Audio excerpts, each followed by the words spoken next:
মাইসোরে আজকে আমাদের second day. সকালে কোথাও বেরোনোর ছিল না, তাই গড়াগড়ি দিয়েই সময়টা কাটালাম। নিচের ক্যাফেটেরিয়া থেকে সুব্রত দোসা আর বড়া নিয়ে এসেছিল। আমি খেলাম বড়া আর কফি, সুব্রত খেলো দোসা, আর ছেলে কিছুই খেলো না। আজকে আমাদের যাওয়ার কথা মেলুকোটে। বেশি দূর না, মাইসোর থেকে 1-1.5 ঘন্টার রাস্তা, অলমোস্ট 60 কিলোমিটার্স। ভেবেছিলাম লাঞ্চ সেরেই বেরোবো। হঠাৎ ছেলে বলল, এখানে বসে থেকে কোনো লাভ আছে, তাড়াতাড়ি রেডি হও, বেরিয়ে যাই। ব্যাস, আমরাও রেডি হয়ে বেরিয়ে গেলাম। আর আজকে রাস্তা থেকেই ব্লগটা শুরু করছি। বন্ধুরা, কেমন আছো তোমরা? আশা করছি তোমরা সকলে খুব খুব খুব ভালো আছো। কাঁচা রাস্তা, সরু সরু গলি। এটা কি? বরবটি গাছ। বরবটি, হ্যাঁ। এখন গাড়ি নিয়ে কোথাও বেরোনো মানে পুরোটাই মিস্টার গুগলের হাতে। সে তোমাকে যেখানে নিয়ে যাবে তুমি সেখানেই পৌঁছে যাবে। আজকেও সেরকমই গুগলের ডিরেকশন ফলো করতে করতে কখন যে পৌঁছে গেলাম একটা খুবই সুন্দর গ্রামে। সরু সরু কাঁচা রাস্তা। এই দেখো কি সুন্দর ছেলেটা গরু গাড়ি নিয়ে চলল। জমির একটা অংশ খালি নেই, কিছু না কিছু চাষ হচ্ছে। সুব্রত বলল এটা Mandya district, one of the most fertile and prosperous district. আমি জিজ্ঞেস করলাম, এই যে ছোট্ট গ্রামের মাঝখানে মাঝখানে খুব সুন্দর বাড়ি বানানো, এগুলো কাদের বাড়ি? কারণ চারিদিকে মোস্টলি মাটির বাড়ি। সুব্রত বলল, দে আর অল লোকালস। এখানে কারো জমি থাকা মানে দ্যাট পার্সন ইজ রিচ। এতটাই ফার্টাইল ল্যান্ড এখানকার। এগুলো কি গাছ? এগুলো কি গাছ? এই যে নিচে এগুলো হয়েছে। ভীষণ সুন্দর জায়গা, ভীষণ সুন্দর জায়গা। শুধু একটু যদি চা থাকতো, ফ্লাস্কে করে যদি চা আনতে পারতাম। গ্রামের মধ্যে তো এখানে কোনো চায়ের দোকান নেই। উফ বাবা, কি সুন্দর জায়গাটা।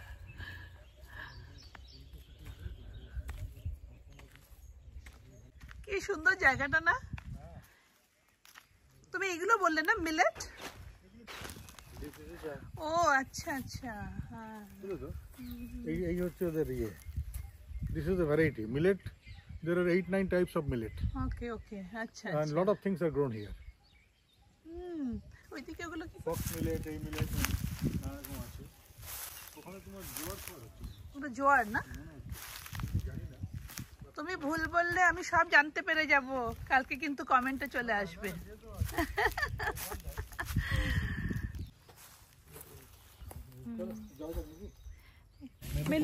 মেলুকোটটা তো আপেল। মেলুকোটে, হ্যাঁ।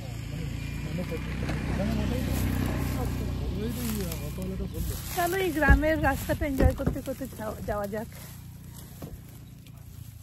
আচ্ছা, এখানে সব শুকোতে দিয়েছে তাই তো, মিলেটস গুলো? হ্যাঁ হ্যাঁ, সবাই তো বাইক নিয়ে এটার উপর দিয়ে চলে যাচ্ছে। I love this place, specially ওই যখন ঢুকছিল কিটলু, এই উপর নিচে এরকম জার্নিটা।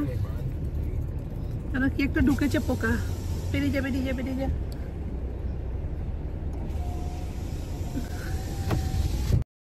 আমি তো ভাবলাম গাড়িটা নিয়ে এবার সোজা বেরিয়ে যাব, কিন্তু ছেলেকে দেখলাম সুন্দর একটা জায়গা দেখে আবার গাড়িটাকে দাঁড় করিয়ে দিল। মাটির রাস্তা, দূর দূর অবধি কোনো লোকজন নেই, আর যেদিকে তাকাচ্ছি শুধু সবুজ। আর এরকম একটা পরিবেশে শুধু আমরা 3 জন। গাড়ি নিয়ে এরকমই হঠাৎ করে বেরিয়ে যেতে হয় জানো। আমাদের দেশ যে কি সুন্দর। আর রিয়েল ভারতকে জানতে হলে, বুঝতে হলে, you have to take the road. আমার লাস্ট ভিডিওর কমেন্ট সেকশনে কিছু ইয়াং আইএস অ্যাসপিরেন্টসরা আঙ্কেলের অ্যাডমিনিস্ট্রেটিভ সার্ভিসের কিছু এক্সপিরিয়েন্সেস শেয়ার করতে বলেছ। অ্যাডমিনিস্ট্রেটিভ সার্ভিসের লং জার্নিতে কখনো এক ডিপার্টমেন্ট, আবার কখনো আরেক ডিপার্টমেন্ট, আর তার সঙ্গে ভ্যারাইটি অফ এক্সপিরিয়েন্সের কোনো শেষ নেই। তবে আমি একটা কথা বলতে পারি, অনেক পোস্টিংয়ের মধ্যে agriculture and animal husbandry was very close to his heart. এই পোস্টে থাকার সময় সুব্রতর ইনিশিয়েটিভে কেরালার ফার্স্ট ভেটেরিনারি ইউনিভার্সিটি খোলা হয়েছিল ওয়ায়নাডে, আর ওয়ায়নাড ডিস্ট্রিক্টেই ফার্স্ট কলেজ অফ এগ্রিকালচারও খুলেছিল। সুব্রতর ইন্টারেস্ট, এফোর্ট আর ইনিশিয়েটিভে এই দুটো বড় কাজ হয়েছিল। অনেক বছর পরে আমি সেই ওয়ায়নাড ডিস্ট্রিক্টে একবার গেছিলাম, and I visited that college and university. কত রকম রিসার্চ চলছে এখন সেখানে। সুব্রত কিন্তু নিজের কাজ করে বেরিয়ে গেল, কিন্তু তার ফল, তার বেনিফিটস মানুষ কিন্তু এখনো পাচ্ছে। Subrata loved his job. Intention সবসময় একটাই ছিল, কমন পিপল কিভাবে বেনিফিটেড হবে। আর সেই জন্যই মনে হয় agriculture was so close to his heart. তেঁতুল গাছ, আমাদের হোটেলের ঠিক উল্টো দিকে আমি যখন থেকে এসছি দেখেছি একটা গরুকে জাস্ট বেঁধে রেখেছে, সকাল বিকেল ওখানে খেতে দিচ্ছে, ওখানেই যা করছে, কিন্তু জাস্ট 24/7 বেঁধে রেখেছে এই রোদে সবসময়। মানে আমি যখন বেরিয়েছি আমার চোখ থেকে জল পড়ে গেছে। I don't know what to do, I am feeling so helpless.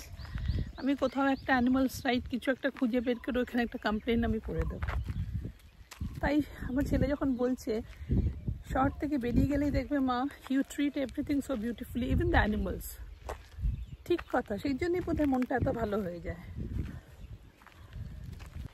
আমি ভীষণ ইমোশনাল হয়ে যাই এইসব ব্যাপারে। আর এখানে বাবা ছেলের মধ্যে কি কথা চলছে বলো তো? ছেলে আমার নিজের গাড়ির প্রশংসায় পঞ্চমুখ। যাই বলো, his first car and anything first is always special, তাই না? রাস্তাটা দিয়ে এবার বেরিয়ে যাব। পিছনের সিটে বসে বসে বাবা আর ছেলের কন্টিনিউয়াস ডিসকাশন আমি কিন্তু বেশ এনজয় করছিলাম। আর গল্প শুনতে শুনতেই পৌঁছে গেলাম মেলুকোটে। ছেলে দূরে ওই মন্দিরটা দেখিয়ে বলল, ওই যে মন্দিরটা, ওখানে তোমাকে উঠতে হবে। কতটা যে উঠতে হবে সেটা ভেবেই কিন্তু আমার টেনশন অলরেডি শুরু। একটা ছোটখাটো স্টেপ ওয়েল, ওই যে স্টেপস থেকে ওই নিচে আমরা দেখেছি রাজস্থানের Bauri. That was huge, massive. দেখো আমার ছেলের থেকে চেয়ে রীতিমতন চেয়ে নিয়ে গায়ের উপর উঠে ওই কোল্ড ড্রিঙ্কের বটলটা নিয়ে এখন কোল্ড ড্রিঙ্ক খাচ্ছে। বাহ,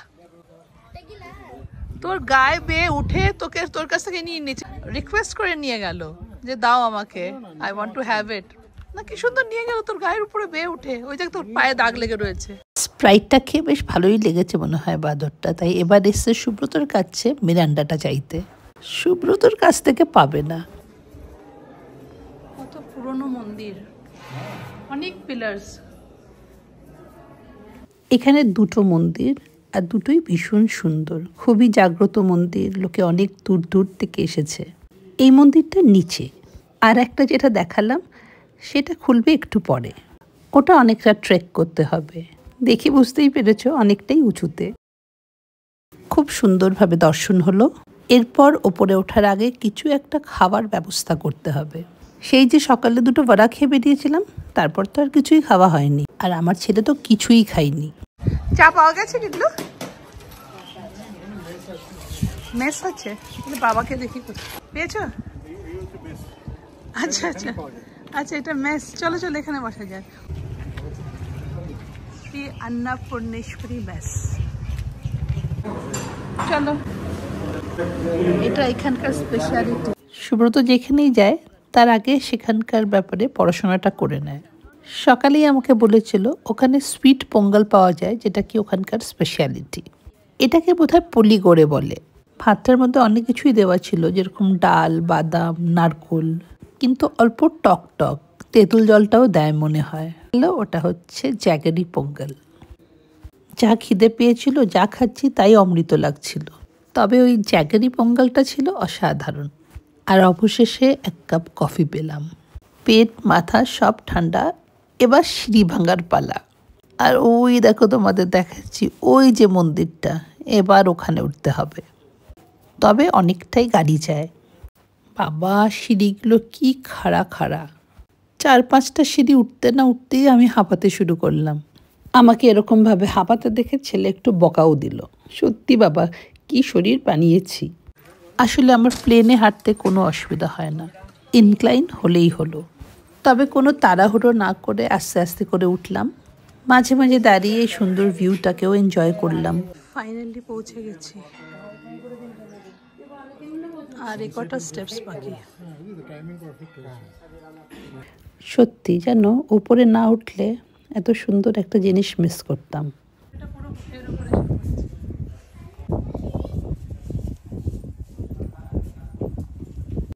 কি সুন্দর করে পুজো দিলাম। কি অপূর্ব সুন্দর মন্দিরটা, কি শান্তির জায়গা। একবার উঠে আর নামতে ইচ্ছে করছিল না। মন্দিরটা যেহেতু অনেকটাই উঁচুতে, তাই খুব একটা ভিড় ছিল না। এই যে এরকম একদল ছেলে মেয়ে এসেছিল, ওরাও কিছুক্ষণ পর নেমে গেল। জায়গাটা আস্তে আস্তে ফাঁকা হয়ে যাচ্ছিল। এই 1-2জন লোক এদিক ওদিক বসেছিল। কিছুক্ষণ পরেই সানসেট হয়ে যাবে, তাই লোকজন আস্তে আস্তে করে নামতে আরম্ভ করে দিয়েছিল। অন্ধকারে অত উঁচু উঁচু সিঁড়ি ভেঙে নামাটাও তো মুশকিল। মন্দিরটা দেখলে কি সুন্দর লাগছে। ছেলে দেখলাম এক জায়গায় চুপ করে বসে আছে, আমিও পাশে এসে বসে গেলাম। এদিক ওদিক ছবি তুলে সুব্রত এসে ওখানে বসে গেল। তিনজন কিন্তু এই জায়গাটায় অনেকক্ষণ বসেছিলাম। পাহাড়ের ওপর থেকে আরেকটা সানসেট দেখার সৌভাগ্য হলো।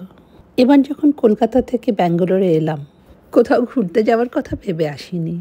তবে এই ফ্যামিলি টাইমটা আমাদের তিনজনেরই মনে হয় খুব দরকার ছিল। আমার ছেলের কাছে বাবা ওর হিরো, কিন্তু মা সারা জীবন ছিল বন্ধু। ওর কোনো কারণে মন খারাপ বা স্ট্রেস হলে ও এখনও মনে করে মা একটা ম্যাজিক ব্যান্ড ঘোরাবে আর সব ঠিক হয়ে যাবে, ঠিক ছোটোবেলার মতন। আর সেটা যখন হয় না, ওর সব রাগ অভিমান মায়ের ওপরেই হয়।